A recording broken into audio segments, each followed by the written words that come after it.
We are a moment, you are forever, Lord of the ages, God before time. We are a vapor, you are eternal, love everlasting, reigning on high. Holy, holy, Lord God Almighty, worthy is the Lamb who was slain. Highest praises, honor, and glory be unto your name. Be unto your name. We are the broken, you are the healer, Jesus. Hi, welcome to First of the Day. My name is Brandon Hathaway, preacher at the Westside Church of Christ in Owensboro, Kentucky. I want to thank you for joining me today. And I hope that everybody is having a good day. Everybody had the opportunity to gather together with the saints yesterday and worship. All right, Lynn, say hi. Hi. Thank you. You want up here?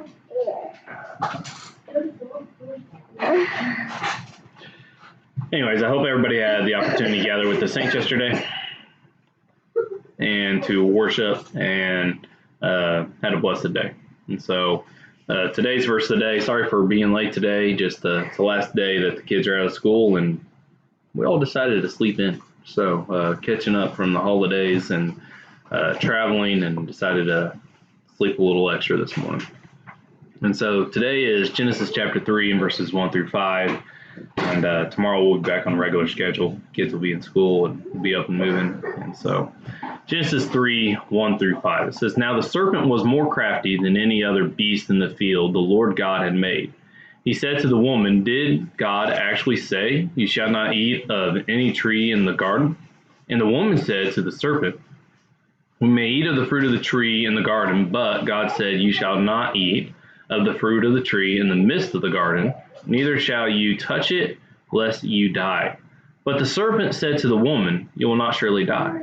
For God knows that when you eat of it, your eyes will be open, and you will be like God, knowing good and evil.'"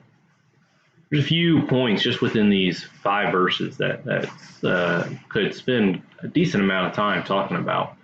And I keep these videos fairly short, so I won't go a bunch of detail. But if there's ever time that you would want to study, look at more detail, please let me know, and I'd be more happy to study with you. But one thing that we can point out as we're looking at this is partial truths, partial lies. As we look at what Satan had done here in tempting Eve, he didn't tell the full truth. And so often this is something I think we can get caught up in doing ourselves and saying, well, I didn't lie, I just didn't tell the full truth. Well, does that mean that Satan was okay in the temptation that he gave Eve here?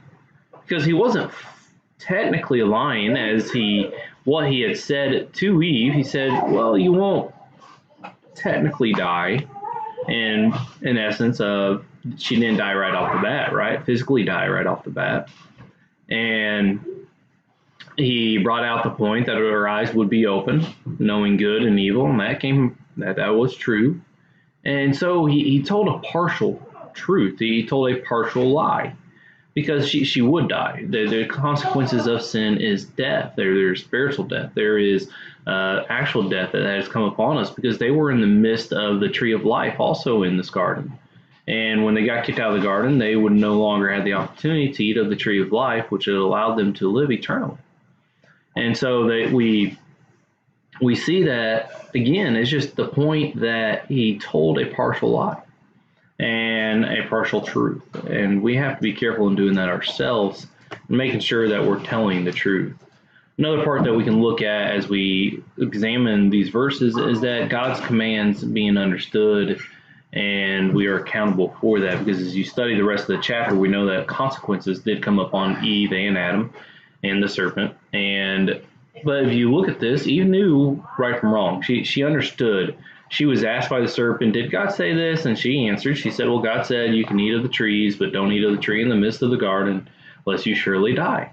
And so we know right from wrong, and we're going to be accountable for our actions, for our choices, if we're going to obey God or disobey God.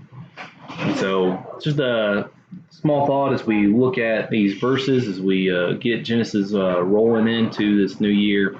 And I hope that it was helpful. I hope that everybody has a blessed day. And we'll have to go and feed this child. So I'm going to get off of here. So you guys want to say bye? Bye. Lord willing, we'll talk to you later.